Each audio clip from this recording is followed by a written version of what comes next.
Agus bhil am fáilte gur if gachtain ó gachás gon tír gon seacht ó seacht ardheis an seo im lá Clianacht. Thank you, members of the Parliamentary Party, Council candidates, MEPs, ladies and gentlemen from all over the country.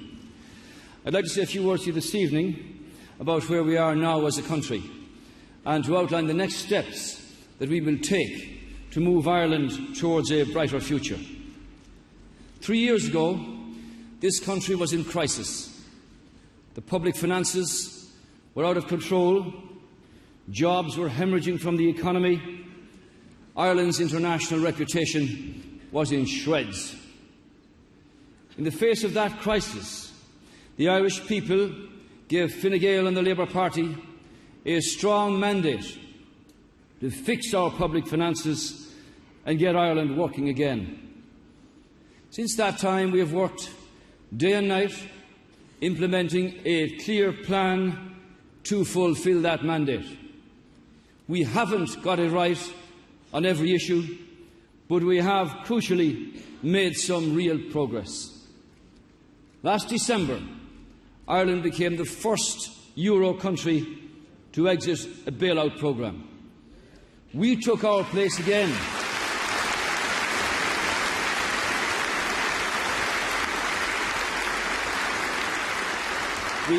We took our place again as a full and a respected member of the Eurozone. And the credit for this achievement rightly belongs to you, the Irish people. You have been patient and you have shown remarkable resilience throughout the recession. I thank you for your contribution to our country's recovery.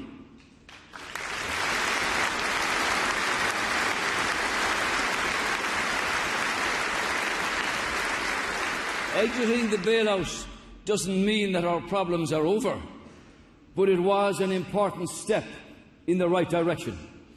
It enhanced our international reputation. It will ensure that investors will continue to choose Ireland and to ensure that Ireland remains strong in Europe. It's more important than ever that we elect strong Irish members of the European Parliament in May. The Fine Gael team, Brian Hayes in Dublin, Jim Higgins and Mairead McGuinness in Midlands North West, and Deirdre Clune, Simon Harris and Sean Kelly in the South have the ability, the experience and the strength to fight for Irish interests in the new European Parliament. We wish them luck.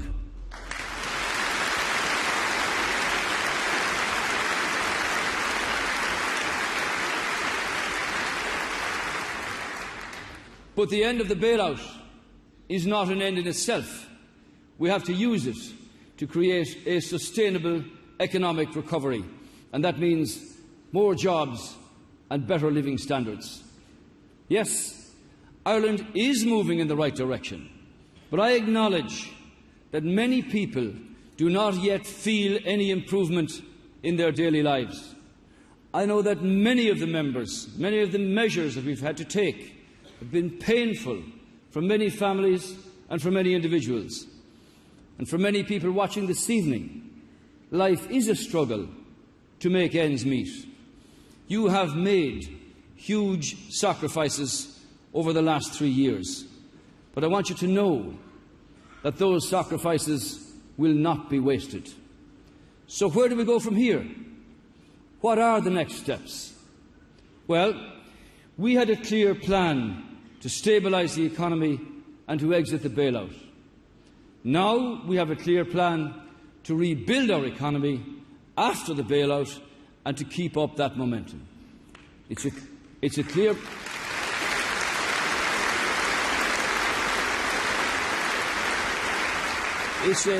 plan to use our economic freedom to create a strong and a sustainable economy for the future.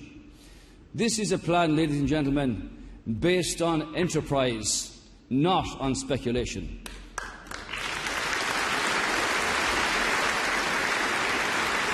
I want everybody to understand that we are never going back to the culture that almost destroyed this country. And that is why we will now follow and implement our strategy for growth with the same focus and the same determination as we did to exit the bailout programme. At the heart of our plan is the creation of jobs for our people. Now, the official figures published this week confirm over 60,000 net new jobs in the past 12 months. Two-thirds of those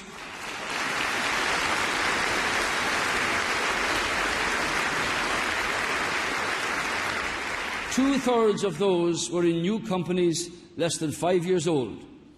That's over 1,000 jobs each week. That's a solid start, but we have to do more. Unemployment is falling, but it's still far too high. Too many are leaving the country and the families that they love to find work abroad.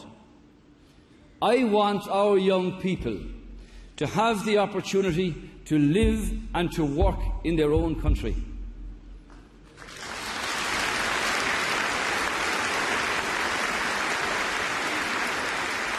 So, we're now making steady progress. Employment levels are now growing. Let me confirm to you this evening that we're on track to get the unemployment rate down to below the Eurozone average before the end of this year and to below 10% by 2016. Now,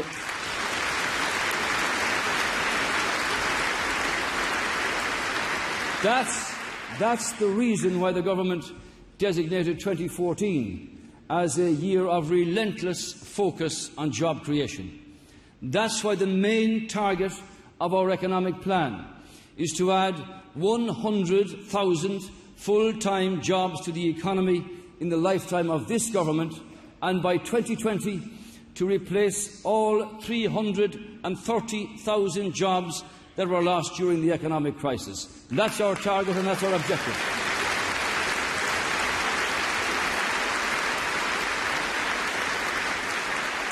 And this will bring our unemployment rate to below 6%. These are challenging targets, but they are achievable. And the achievement of these job targets is based on three pillars. Firstly, public finances. We must continue to manage our public spending prudently. You all know that in your daily lives you can't keep spending more than you're earning. It's just not sustainable. And tackling the huge gap between government spend and income has been crucial to exiting the bailout programme, and it's absolutely essential for continued investment. Now, over 90% of the necessary tax measures and spending cuts to bring our public finances under control have already been implemented. We must and we will complete this job by cutting the budget deficit to 3% by 2015 and by eliminating it entirely by 2018.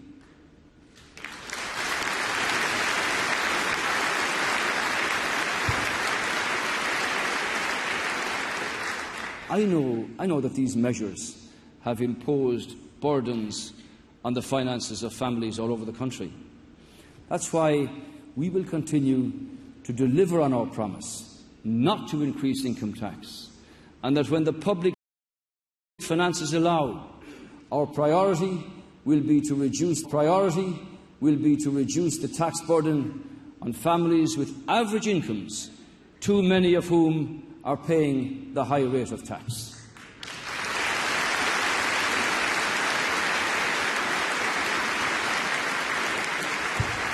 The second pillar deals with the banks. The banks in Ireland have been stabilised, but much more needs to be done. There has been a huge drain on this country over the last 5 years, and now they must support recovery in the real economy. They must become part of the solution rather than the problem. They must increase lending and at competitive rates to small businesses, the lifeblood of our economy, to allow them to grow and to create jobs. We are also making new sources of funding available to support the creation of further jobs. In the coming weeks, legislation will be published to establish the €6 billion Strategic Investment Fund. We are also concluding an agreement with Germany to secure significant new funding for Irish businesses from the German state bank KfW. The banks must also do more to help people who are in mortgage arrears, 100,000 of them. That's why we will require the banks to make real, sustainable offers to every family in mortgage distress by the end of this year. Be clear on this. We want people to be able to keep their family homes, and repossession must only be seen as a very last resort.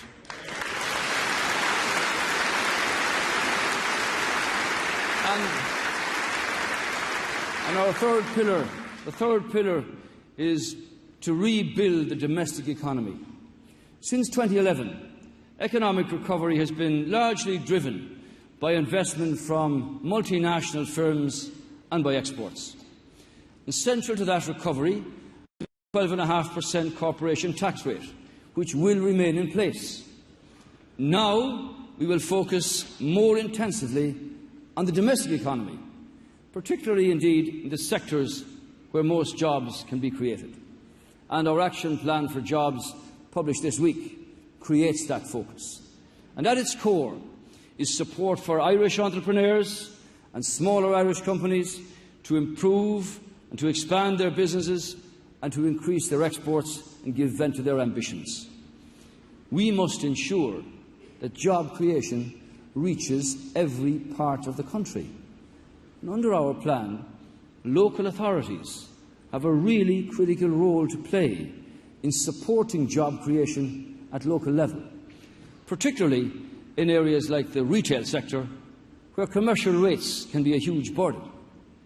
So in May, when the people go to the polls to elect new members of the radically reformed local government system, they will elect members who will have new and real powers to determine local charges. Now, Fine Gael will field more than 450 men and women of quality and of integrity in these forthcoming local elections. Every one of them is committed to supporting their local economies by opposing any increases in commercial rates or any increases in local property taxes.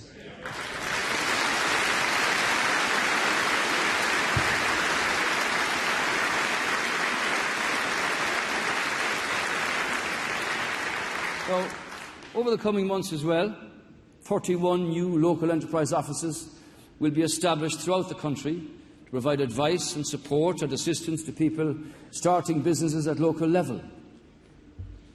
Now, one homegrown industry that has led the way and has been our agri-food and fisheries industry. Exports have increased by nearly 20% in the past 3 years as the global demand for high-quality food and drink continues. And as you know, Ireland has a reputation for producing the finest food and drink in the world. Last year, we secured market access to Japan, Singapore, to Egypt, to the Lebanon and to Iran for premium Irish beef. We're now working towards gaining access to the US, to Canada and to the Chinese markets. The abolition of milk quotas next year will also present new opportunities to significantly increase our global dairy sales with new investment all over the country. In fact, we estimate that 25,000 extra new jobs can be created in this sector in the next 7 years.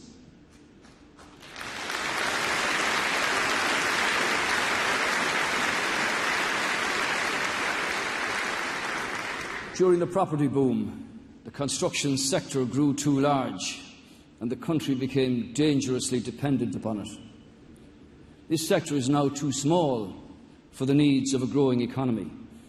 Over 90,000 people who worked in the construction sector are still on the live register. I want to get these people back to work.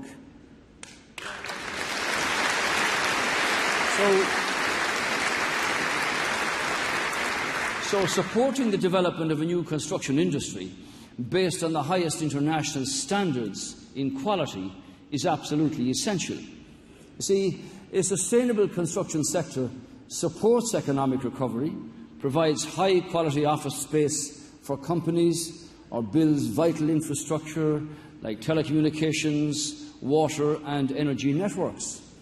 It also provides the homes that family needs, particularly for young families.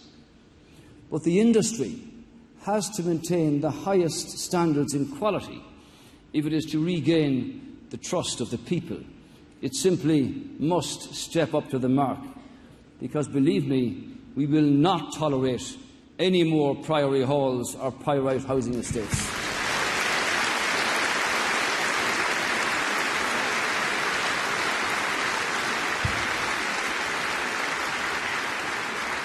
So we're now finalising a new strategy for this sector.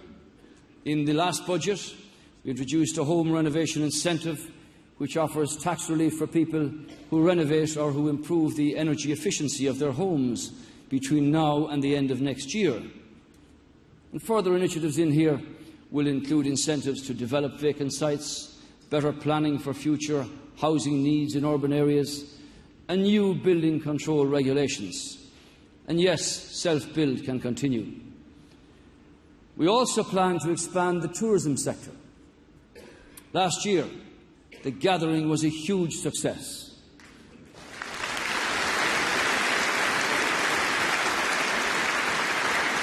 Not only did it bring at least 250,000 extra people into the country who spent approximately €170 million, it was also the catalyst for 5,000 events all over the land. And these events, in every corner of our country, displayed the community spirit at its very best, where people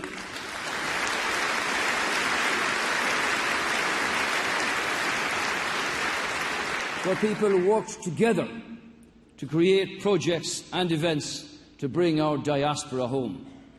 And I want to thank the tens of thousands of people, most of them volunteers, who gave of their time in this great national effort and for making our visitors so welcome. Thank you for your efforts.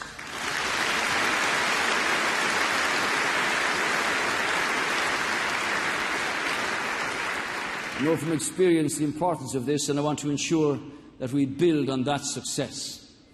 The measures that we have already taken, like cutting the VAT on the hospitality sector, have already helped to create over 22,000 new jobs. In the last budget, we abolished the travel tax, which means many new air routes will bring thousands of extra tourists into Ireland this year. And our tourism strategy will build on this progress over the next decade.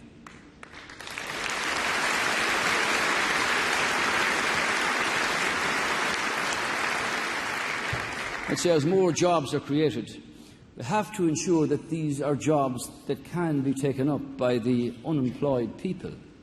We have to make sure that every man and woman knows who's without a job that they will be better off financially in work. You see, too often it does not make financial sense for families to take up work because they tend to lose all of their welfare benefits.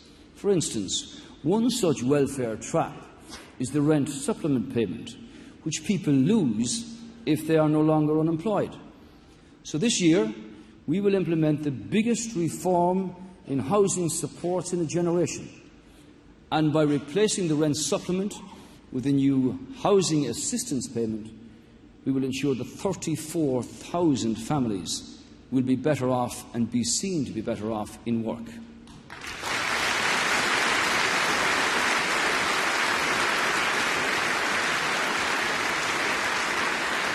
But let me say that the well-being of our people depends also on justice and security within the state. Now, you all know the recent events regarding An Garda Síochána and the Garda Ombudsman Commission. Public confidence in our justice system is absolutely critical. In recent weeks, a number of developments have served to weaken that confidence, both in our police force and the body asked to oversee it. So let me be clear. Fine Gael and government will not allow these important institutions to be undermined in the eyes of the Irish people.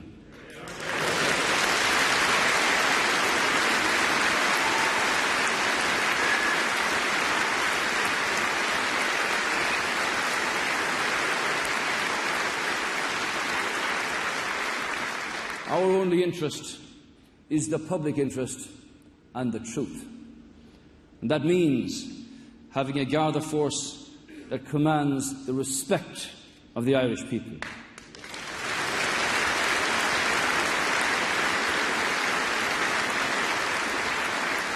That means having an Ombudsman Commission with the right structures to provide effective and independent oversight. The Government have taken a number of important decisions to restore public confidence in both institutions. I believe that these actions are both appropriate and responsible, and any further action that is recommended will be taken. I regard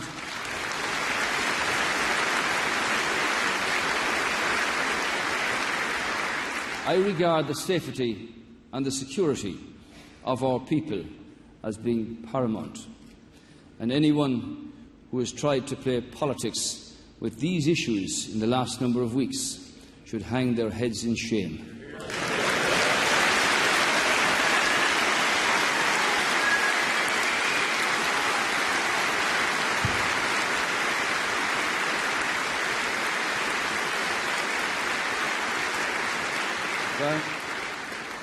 Shohet Thosu Shachtan na Gaeilge, when we begin our St. Patrick's celebrations in honour of Ireland and the Irish of this and every generation around the world, and indeed the world, our blue planet, will go green. In the year of the gathering, people came home to Ireland in their thousands. They discovered a people of courage, a country in recovery, the rise of a new confidence. They saw that just 3 years since this government took office, that Ireland is indeed emerging from the long and difficult economic winter, turning its face once more towards higher ground and better days. In recent weeks, nature's winds and waves exposed just who we are. Men and women went door to door or shore to shore, in boats and with horses, to rescue neighbours marooned in their homes. These gatherings in our communities at a time of need, all over the country, epitomise the real Irish spirit, the real power of community, and the real meaning of helping one's neighbours at a time of need. So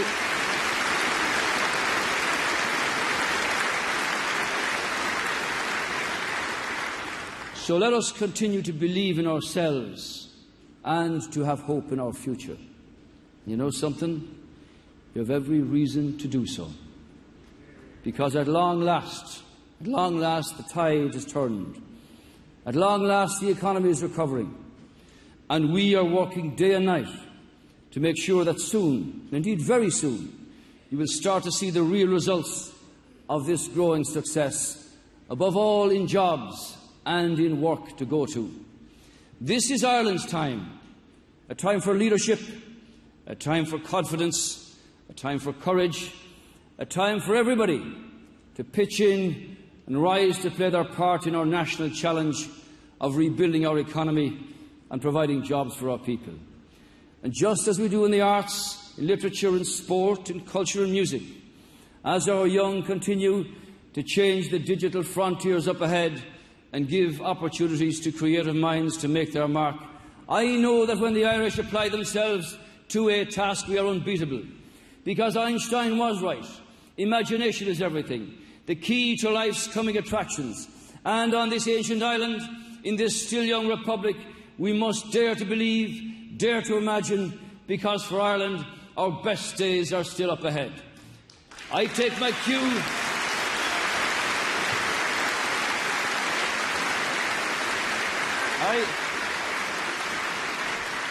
I take my cue as Taoiseach with the privilege of leading the country from the words of Abraham Lincoln.